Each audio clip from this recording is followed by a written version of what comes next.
I decided to ask 5 Poketubers to send me random scribbles, which I'll turn into completely new animated Pokemon sprites. How the final designs look, which Poketubers will make an appearance, watch till the end to find out.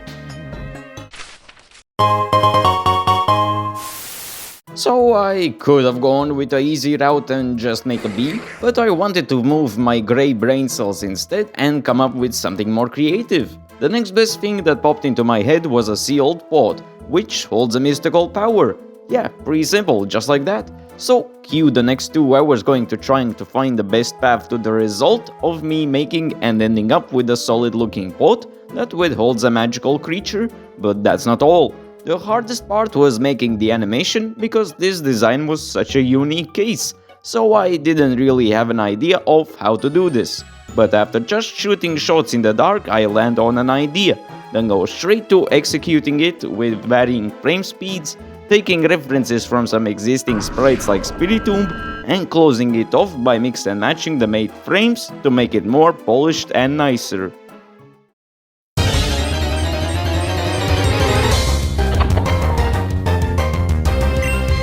Huh, I actually kinda impressed myself. Good job, me. And here's the final version of Fantafist, a work in progress name, but he's Ghost Rock type, and this is how we started, but we ended up with a sprite like this. Now for the main segment of all these sprites, let's actually see the Poketuber's reaction, which in this case is Whacko. I sent Retro this image, and they said that they could turn this into a competent Pokemon sprite. They said all I had to send was Scribbles. Epic. Oh my goodness! That's crazy! It's like it's gotta be a Ghost Rock type or something, right? I don't know how many people could make anything sensible out of what I sent you. That black drawing that I sent you is woo! This is one of the neatest sprites I've ever seen. Thank you, Whacko, but it's time to move on to the next one. Gator's sprite outline was the easiest to make, but it also made the creative aspect of creating the design more challenging. So I decided to play into the fighter bird aspect, and with some fighting games popping up in my interest lately, I couldn't stop thinking about the martial art inspiration. So I decided to go for the Kung Fu outfit style, which also has a great color palette for a bird which you can take from the outfit. And after thinking, oh hey, that didn't take so long, turned out pretty nice. But if I knew how long I would take to create the animation, which just slaps so hard, all of that Monday's evening, poof, gone. But it sure as heck was worth it. Your boy was having the vibes of the guy playing the piano, which was catching fire. This is the most challenging and time-consuming spriting spree I've ever had for a Pokemon sprite video, but it definitely was worth the hassle.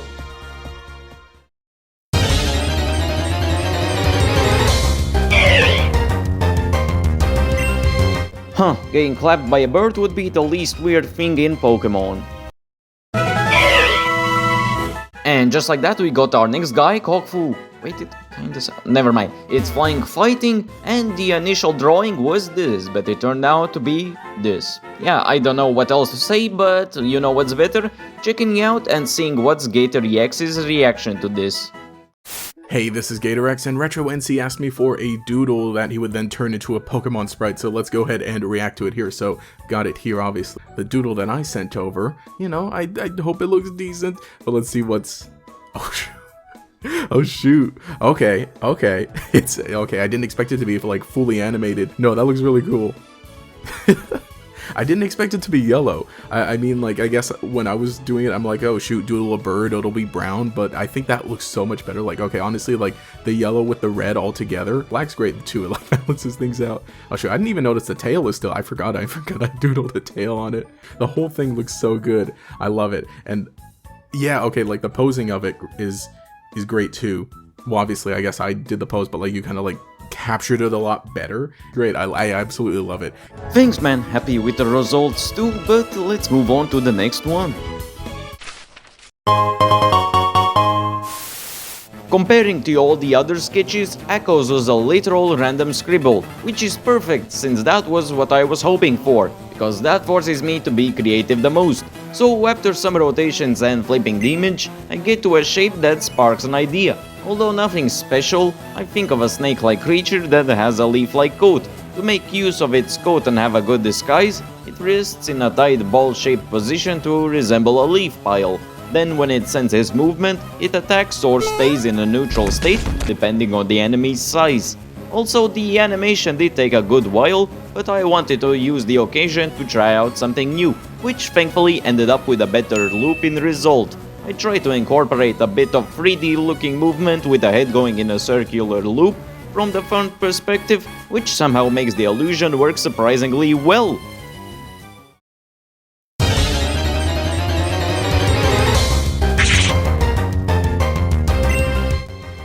Is there already a Pokemon that has something like this? I know there's already a move with the same name, but I think Snap Trap works well for this design, which is a pure grass type. And comparing to the Scribble which Ackolade made, I think it turned out pretty nicely. And speaking of Ackolade, let's see how does he react to the final version of his Scribble. I drew a pretty weird scribble. I didn't want to do like a ball scribble, I wanted some like nice formation on my scribble, so I definitely took my time with it. I'm excited to see what it looks like. I'm really curious to see what he does with this. Yo, that's sick! Okay, so definitely a grass type. It's like a snake kind of thing. Wait, that's fire! I really like this interpretation. That snake is moving and grooving too. This is super cool. That's fire. Thanks for doing this, Retro. Always a pleasure working with you. Now, let's move on to the next one. I thought that I would have a bit of a tough time with this design, but the Scribble had enough details that mostly the main thing I needed to do was adapt the design and find a fitting color palette. So after a bit I redesigned the creature in the Sprite style, which easily was the fastest one out of the bunch. So to do it some more justice and make it more special together with the rest of the pals, I focused heavy on the animation to make it as smooth and satisfying as possible. I love how goofy the Fakemon turned out, which was made most likely from a quick sketch by RJ. That's because of the speed probably, didn't have that much thought out concepts, but that's what I like about transforming these doodles the most. It's pretty cool to see how a very simple concept and or quick drawing for a design probably could turn into something way more intriguing. But what do you think?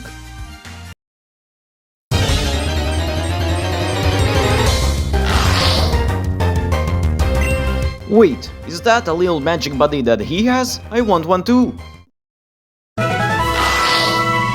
The name is Whitw, which is a combination of wizard and sword to sound like wizard on purpose, and he's psychic steel type because he's wielding steel type equipment. Makes sense, right? Well, anyways, from the Scribble to the final result, let's actually see what RJ thinks about this. So, I made a scribble for Retro that looked like this. Look at the man, he's got his little, he's kind of like a cat with a sword, and he's got like portal hands or something, and he can like do portal attacks and stuff, you know how it is. And he apparently made a proper sprite, so let's check it out. Whoa! Okay, wait, what? I was not expecting this at all. That's insanely good. Damn, boy, what the heck? You crushed it. I really like the hand. You've done well. I didn't want it to, well, this tentacle hand is kind of not what I was intending, but you know, I wanted it to be a normal hand, but I'm just not good with hands.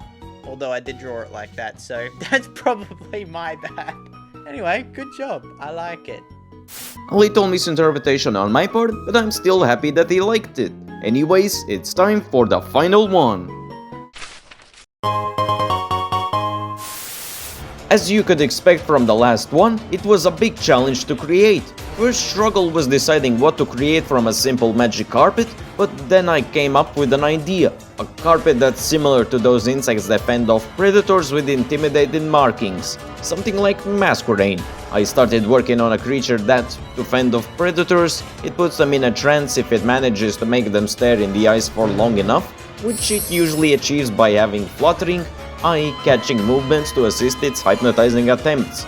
But while spriting, the biggest time eater was figuring out how to turn the drawing into a design that made sense, which after a lot of test sprites I decided to slightly alter the form and finally started to get somewhere. In the end, the process ended with a new record for the longest time spent making a sprite. Almost 4 hours a total.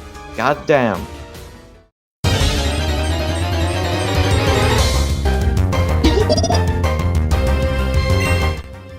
Do you think it'll let me sit on its back? Believe it or not, the origin behind this name was very complicated. Carpet plus trans. And while you're processing that information, here's the types, and let's also look at the initial scribble, which turned into this beautiful little thing. But the main topic, let's actually see what Callum thinks. So I was asked to draw a scribble of a Fakemon for it to be transformed into an animated sprite, and I did. This was that scribble. It's I had to put the words magic carpet here because I don't think that would have gone across. Magic carpets are pretty cool, and I figured we didn't have a Pokemon of one yet. Like, the closest thing we have to it is like Stunfisk. I don't know why I thought of this. I think I don't know. I just randomly had a thought. Before this, I was gonna draw the standard, you know, the graffiti S. You know what I'm talking about? The graffiti S. I was gonna draw that and have Retro here try to make that a Pokemon, but I was like, no, let's think of something a little more creative. So this is my first time seeing this. Okay. Oh my god, yo. All right, I'm glad you took some creative liberties here. I really do appreciate Pokemon that have got like the sort of like Two-Face vibe going. I love this. I'm really glad that this turned out really well. I could see this being like a real thing. Colors, its face kind of reminds me of like an angry penguin. But yeah, genuinely like really good job at turning whatever that was into an actual functioning Pokemon. Now I just gotta think of a name for it. Yup, and I agree. And that's why its name is... Shit, what was his name? Anyways, yeah, thanks once again for all of the Poketubers for collabing. Thank you for watching. Let me know your favorite one and which of the 5 designs could win in the fight. But anyways, that's it. Subscribe if you liked the video and stay tuned.